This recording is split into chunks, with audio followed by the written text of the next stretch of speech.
প্রিয় চাকরি প্রত্যাশী ভাই বোনেরা, আপনারা সবাই কেমন আছেন? আশা করি সবাই ভালো আছেন।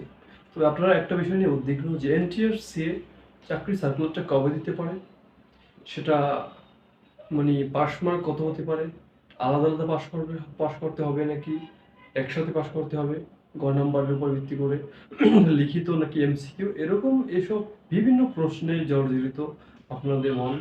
তো আজকে কিছু আপডেট তথ্য নিয়ে আসছি আপনাদের জন্য এনটিআরসি দিয়ে।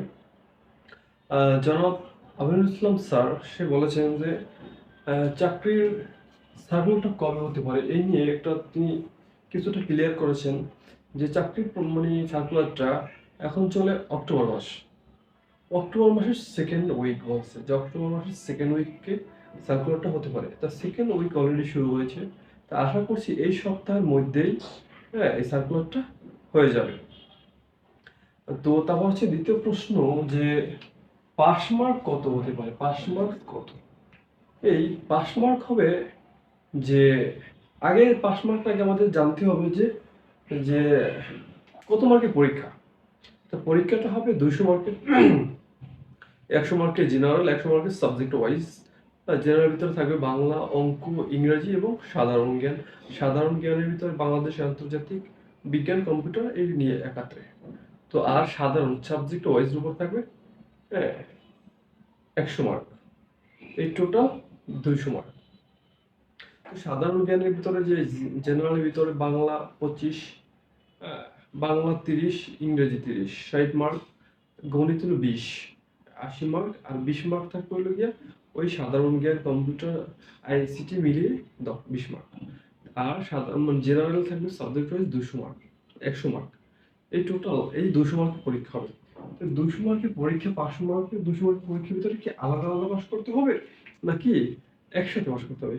আপনাদের এটা ক্লিয়ার করেছে আমিনুল ইসলাম স্যার যে পাস মার্ক থাকবে হলো গিয়া যে 40%।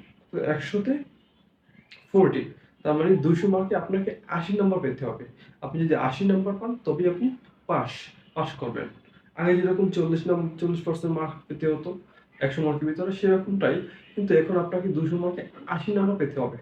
তবে 80 নাম্বার পেলে যে আপনি কি আলাদা আলাদা পাস করতে হবে নাকি একসাথে, না এটাও ক্লিয়ার করেছে যে আলাদা আলাদা পাস করার কোনো দরকার নেই। আপনি যদি একাত্রে অর্থাৎ সাধারণ জ্ঞান এবং সাবজেক্ট ওয়াইজ মিলিয়ে যদি 80 নাম্বার পান তবেই আপনি পাস। আপনি যদি সাধারণ জেনারেলে যদি আপনি 60 মার্ক পেলেন আর সাবজেক্টে আপনি 20 মার্ক পেলেন তাতেও আপনি পাস। অথবা আপনি সাবজেক্টে 60 মার্ক পেলেন, জেনারেলে 20 মার্ক পেলেন, তাতেও আপনি পাস। ঠিক আছে, দুটোর উপরে গুরুত্ব দিতে হবে যেন একটা ভালো মার্কস উঠে। তারপর হচ্ছে গিয়ে পরীক্ষাটা লিখিত নাকি এমসিকিউ, এটা আমরা আগে থেকে কিছুটা অনুমান করতে পেরেছি। যে এখন যে আমিনুল ইসলাম স্যার যে এই বিষয় নিয়ে ক্লিয়ার করেছেন যে পরীক্ষাটা থাকবে এমসিকিউ, 200 মার্কের এমসিকিউ, মাল্টি চয়েস কোশ্চেন, অর্থাৎ বহুমুখী প্রশ্ন থাকবে, মানে এমসিকিউ থাকবে। এমসিকিউর মাধ্যমে কোনো লিখিত থাকবে না, এমসিকিউর মাধ্যমে পরীক্ষাটা হবে এবং আর কোনো লিখিত পরীক্ষা হবে না। এর উপর ভিত্তি করে আপনাকে বিবেচনা করা হবে এবং ভাইভা থাকবে মোট 10 মার্ক। 10 মার্ক থাকবে ভাইভা। এই এই হচ্ছে কি এনটিআরসি নিয়ে সর্বশেষ আপডেট।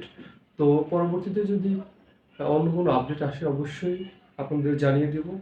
তো আপনারা সাথে থাকবেন সাবস্ক্রাইব করে। আর ভালো থাকবেন। আল্লাহ হাফেজ।